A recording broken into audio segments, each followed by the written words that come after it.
In this episode, I have 3 fantastic stories for you, and I also have a special guest narrator for my last 2 stories. It's my friend John from the Weird Encounters YouTube channel. I think you'll love his narration, and if you want to check him out, I'll put the links to his channel below. Now let's get to the stories. I worked as a park ranger for a time in the Black Hills of South Dakota. My goal after graduating college with a degree in conservation was to work somewhere in the Rockies, but a job working the Black Elk Wilderness came up and I took it. The Black Elk Wilderness is home to Black Elk Peak, formerly Harney Peak, and is the highest point of South Dakota. Fortunately, it's a very scenic and decently easy route to the top that most hikers can manage. Unfortunately, that meant a lot of tourists, and coupled with the fact that we were in Custer State Park, which is home to a couple of large bison herds that are easily spotted from the road, the tourists flocked there in droves. It wasn't that I hated the tourists. Wilderness areas need tourists for income. It was just that I had expected to work more with nature and less with people. Twice a week, I was scheduled to patrol the watchtower at the top of the mountain. It was about 7 miles round trip, and I had to hike in. I loved it. Getting up before the weekend warrior crowd and hiking in as the sun rose. I lasted 2 years at that job before I found another one close by. Less tourists and more time in nature sounded perfect to me. I didn't have to warn families about the dangers of trying to pet bison anymore. I would be working for the Black Hills National Forest. Not quite the start of the Rockies yet, but I was moving in that direction. I was thrilled to be working there. I love to be out in nature and seeing all sorts of wildlife. There was a lot of trail and road maintenance to be done my first summer. They were also working on a program monitoring populations of several wildlife species, so I was scheduled to be working outdoors in one way or another for practically the entire season. One task I had been working on was rerouting an access road and part of a hiking trail around an area that had been washed out by some unusually heavy rains. It was a big undertaking, so we had been working in teams to get it done by the end of the fall season. Normally, the teams consisted of 4 or 5 people at a time, but sometimes we were stuck working with just 1 or 2 others, depending on the other needs in the area. Things were going well with the project, so I was able to take a small vacation. 4 days hiking in the Rockies in Wyoming. The day I drove home from my trip, I swung by the forest. There was still at least an hour of daylight left, and I was curious to see how far the rest of the crew got on the project. I don't know why I just didn't wait until morning when I came into work. I should have waited until morning. I went down the old access road, and it looked like they had taken down several more trees to make a larger parking area. I saw something move in the underbrush at the edge of the forest. I stopped my car and turned the radio down. It looked like something large. Maybe an elk or a bear. I couldn't quite tell. The sun was setting quickly. I thought I had more time than that, but night comes early in the mountains and has a hard time getting through the trees if you're in the woods. I waited in my car to see if I could get a better look at the animal.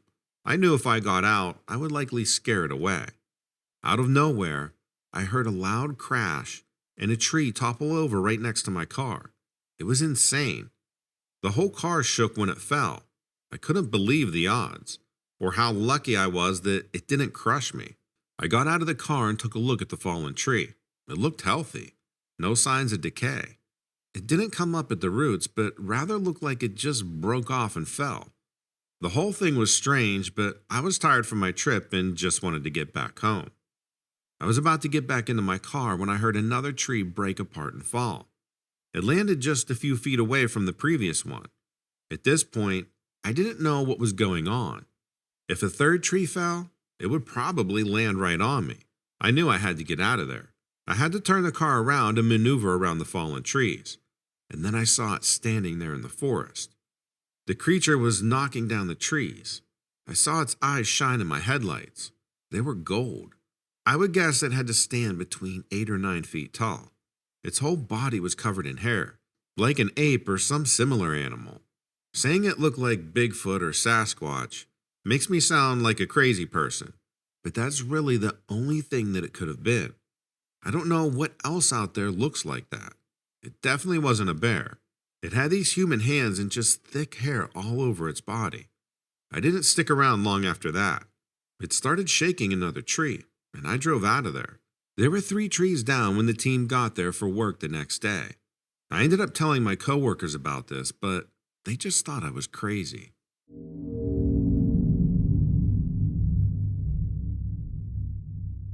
I just got back from a week-long trip to Florida. My fiancée and I were visiting her parents who own a home in Boca Raton, and I was hoping to get a fishing trip in with her father, Jim, while I was there. The Everglades aren't too far from where they live, and her dad owned a small boat. And since he's retired, he spends a good deal of time taking it out on some of the local lakes. I ran the idea of fishing the glades past him, and he seemed to be just as excited as me. Despite being in the vicinity, he had actually never fished it. Well, a few days after we got there, we made arrangements and set out early in the morning, towing his boat behind us. It wasn't one of the boats from the movies, with the big fans. It was a nice little 14-foot tracker, which was perfect for the narrow waterways. We're both kind of anti-technology. YouTube videos and computer solitaire is the extent of our interest. So like fools, neither one of us brought a satellite GPS, and we both left our phones in the truck. Anyway, we got to the glades and got the boat in the water around 9 a.m. We planned to fish around 2 and then head back home and be there in time for dinner. We hadn't planned on getting lost. It was a blast at first. We saw a few alligators, which I'd never seen in the wild. We stopped to fish a few times and even caught a few largemouths each. I guess around 1 p.m. when we figured we should start heading back in the direction we came. We were both adept at navigation and kept aware of when and where we had turned, but it didn't really help. We had seriously underestimated the labyrinth of channels and canals, and it didn't take us long to realize that we'd gotten lost in the maze of the Everglades. We weren't panicking, yet, but by this time it was well past 2 p.m. and we couldn't tell if we'd made any progress or not. We had just come around the turn of yet another channel when I saw something bizarre. Some thing that had been standing along one of the banks dove into the water just as we made the turn. I only caught a glimpse of it, but it had been standing upright on 2 legs and had a green, scaly complexion. I convinced myself that it was just an alligator and maybe the sun had caught it at a weird angle. Besides, we had bigger problems. The sun was getting low in the sky, and we hadn't seen a single other person. We didn't have much water, and we were still completely lost. I really regret thinking I was macho enough to not need a GPS.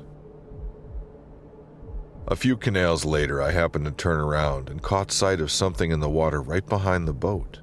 It looked like an alligator, but it was moving way too fast, and it was speeding directly towards me. I was in the back on the motor, and I gunned the throttle in surprised response. A bunch of things happened at once. Not expecting the sudden shift in speed, my soon-to-be father-in-law fell back against the side of the boat and tumbled into the water.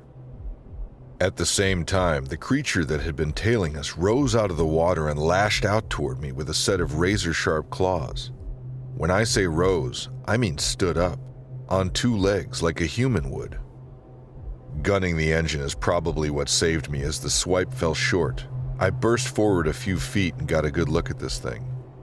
The water was around 5 feet deep there, and this thing was standing up, the waterline around its waist.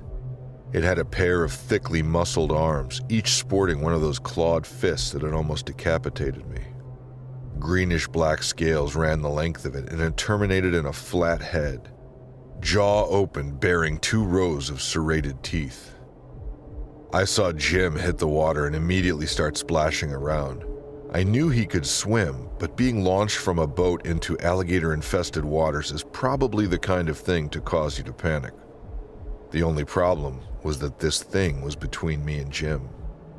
I couldn't leave him, and I couldn't get around this thing. There was no room. I'm not saying I'm brave, because I certainly didn't feel courageous in the moment. But I turned the boat around quickly, twisted the throttle as far as I could, and charged. The bow of the boat lifted into the air. I couldn't see past it, but I felt an impact, and the boat shuddered, almost tipping to the left. I let go of the throttle and pulled alongside the frantic Jim and grabbed his arm.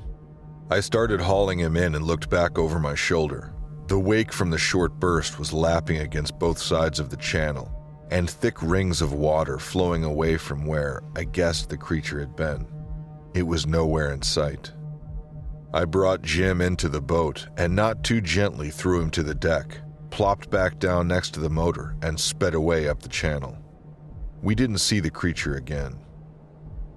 After a few hours, we eventually ran into a group of guys who led us back to the boat ramp. We were only about 20 minutes away and had pretty much been going in circles the whole time. We each had about a dozen missed calls from our wives. I think Jim was pretty upset with me, but eventually he came around and laughed it off. He had never actually seen the thing and thought I had just overreacted to an alligator. But I know that it wasn't. Alligators don't stand on 2 feet, and they don't attack with their claws. I don't know if it's a species of animal that hasn't been encountered yet, or a weird human-alligator hybrid. But whatever it is, it probably shouldn't exist.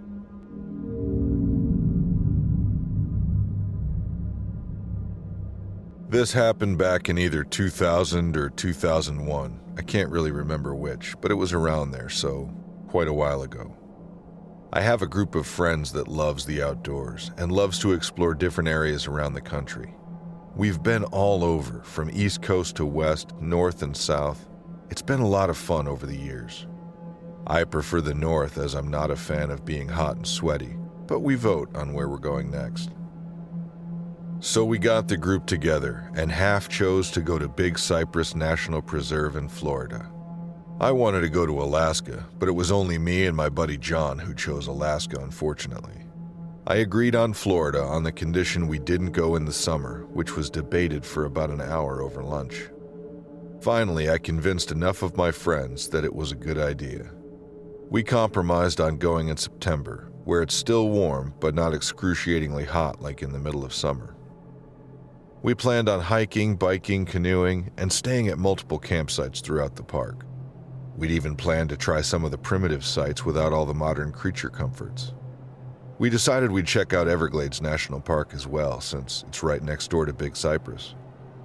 We drove east down the main road called the Tamiami Trail to the scenic route that brought us to the Concho Billy Trail.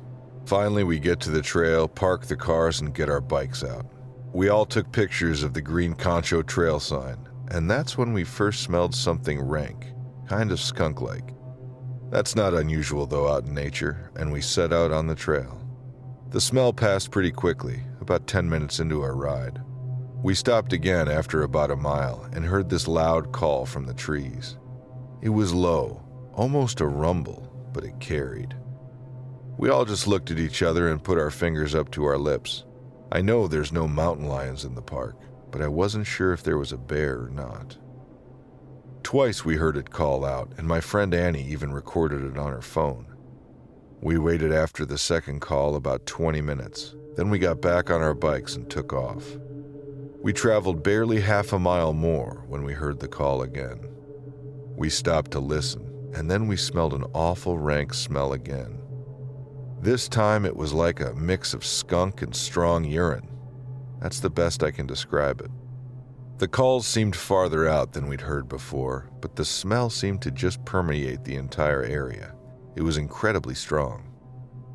Annie decided to record the sounds again with her phone. We stayed there maybe 10 minutes, and something crashed in the trees off to our right, maybe 30 feet away from us. We didn't stay to see what it was. We got on our bikes and we hauled as fast as we could back to the cars. I don't know what it was. We got back in the cars and took off back to camp. We were all laughing at each other and kind of freaking out together. We got back to camp and we told our story to a few people, even played the recordings. No one knew what it was, but we did learn that there is indeed black bear that live in the preserve. What we heard wasn't a bear though, and that smell seemed to show up with the calls. We've had odd encounters before in our travels, but this one takes the cake. To this day, no one knows what we heard. We've played the calls to many people, even some animal people, hunters and some rangers we've met in our travels. No one can identify the calls. It's really strange.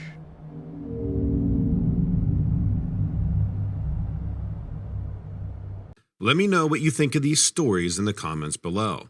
And don't forget to check out my other channels. Dread Captures brings you the strangest trail cam footage. If it's weird, creepy, and unexplainable, you'll find it on Dread Captures. Dread Discovers is everything that I find fascinating, from real-life giants to urban legends that became true, and creepy pictures with backstories, just to name a few topics. Also, check out Lilith Dread's channel, who is similar to mine but narrated by Lilith herself. Thanks and take care.